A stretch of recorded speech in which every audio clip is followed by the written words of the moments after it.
Drunken ड्राईव्हच्या जवळपास आपल्याकडे मागच्या पूर्ण वर्षभरात 13,350 केसेस झालेल्या आहेत. म्हणजे ॲव्हरेज पकडला तर महिन्याला 1000 ते 1200 केसेस होत आहेत.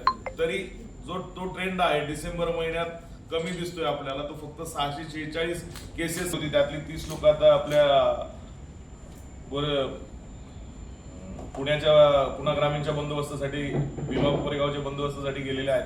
त्या परत आल्यानंतर आपल्याकडे जवळपास 760 लोक होतील. आणि केलेली आहे की 7 दिवस पहिले आम्हाला कळवलं तर आम्ही प्रॉपर त्याचं डायव्हर्जन आणि लोकांना त्याबाबत सांगितलं तर लोक इन्फॉर्म्ड असले म्हणजे त्रास कमी होतो. सर, अनेक वेळा पाहिलं गेलं की रॅलीच्या दरम्यान जे ते व्हायोलेशन मोठ्या प्रमाणात केला जातो. मल्टी मीडिया आणि सोशल मीडिया मार्फत भरपूर व्हिडिओज प्राप्त होतात. त्यावर आपण प्रत्येक वाहनावर जे की ट्रिपल सीट असेल, विदाउट हेल्मेट असेल, याच्यावर आपण कारवाई करू. ग्राहक येतील आणि जे पिऊन बाहेर पडणार असतील त्यांना एक्स्ट्रा ड्रायव्हर्स, टॅक्सीज आणि ॲटोजची उपलब्धता त्यांनी करून द्यायची आहे. दुसरं, आपले जवळपास 59 अधिकारी आणि 450 कर्मचारी त्या दिवशी बंदोबस्तासाठी तैनात असतील. एकूण 51 ठिकाणी आपण नाकाबंदी पॉईंट्स असतील आणि प्लस पोलीस स्टेशनचे 35 असे जवळपास 70 ते 80-85 ठिकाणी आपल्याकडे नाकाबंदी पॉईंट्स असतील पूर्ण ठाणे शहरात.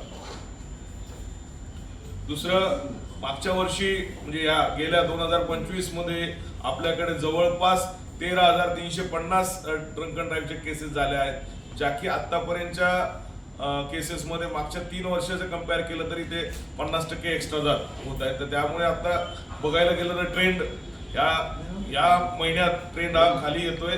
आतापर्यंत फक्त 646 लोकांवर आपल्याला मिळालेले आहेत, जो की ट्रेंड कमी होतोय.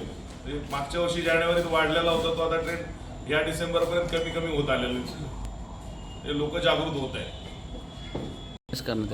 त्यासाठी मी सर्वांना विनंती करतो की 31 डिसेंबर साजरा करताना आपण आपला स्वतःचा जीवची काळजी घ्यावी.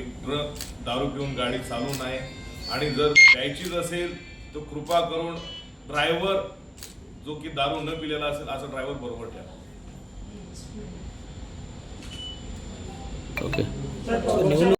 साजरा करताना आपण रिस्पॉन्सिबली सगळ्यांनी साजरं करावं.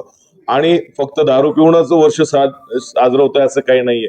पण ज्याला प्यायची असेल त्यांनी प्यावी, पण पिऊन गाडी कोणी चालवू नये अशी मी ट्रॅफिक विभागाकडनं विनंती करतो. आतापर्यंत किती केसेस जे आहेत ती झालेली आहे आणि मागच्या वर्षाच्या तुलनेत जर 2025 आकडा सांगा तर किती नेमके केसेस जे आहेत ते कमी झालेले आहेत? मागच्या वर्षीच्या तुलनेत आतापर्यंत बघायला गेलं तर पूर्ण वर्षभरात जवळपास 13,350 केसेस झालेले आहेत. आणि मागच्या वर्षी डिसेंबरमध्ये जवळपास 1,500 केसेस झाल्या होत्या. पण या वर्षी 646 केसेस आतापर्यंत झालेला आहे. म्हणजे कुठेतरी त्या दारू पिण्या आणि दारू पिऊन गाडी चालवण्याच्या ट्रेंडमध्ये कुठेतरी कमी झालेली दिसून येते.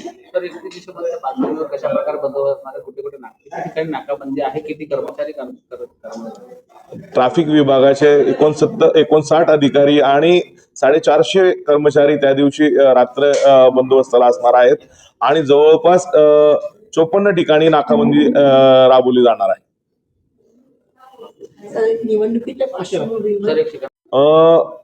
रॅली आणि सभांसाठी निवडणुकीच्या पार्श्वभूमीवर आपल्याला माननीय आयुक्त सरांनी एक्स्ट्रा मॅनपॉवर दिलेला आहे. त्याच्याबाबत आपण ज्या ठिकाणी रॅलीज असतील आणि सभा असतील अशा सर्व यांनी आपल्याला 7 दिवस पूर्वी कल्पना देण्याबाबत आपण त्यांना सूचना दिलेल्या आहेत. त्या दिल्यानंतर आपण त्या ठिकाणी प्रॉपर डायव्हर्जन आणि प्रोपगंडा करून लोकांपर्यंत माहिती पोहोचवणार आहोत की त्या ठिकाणी रस्ता बंद असेल, आपण इतर मार्गाने म्हणजे ज्या मार्गाने ते जाणार असतील त्या मार्गावर प्रॉपर बंदोबस्त आपण नेमलेला असेल.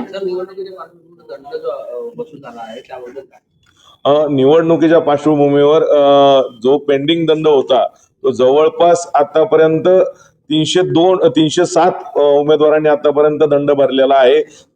त्यातील जवळपास 11,09,550 रुपयाचा दंड त्यांनी भरलेला आहे आणि अजून भरण्याची प्रक्रिया चालूच आहे.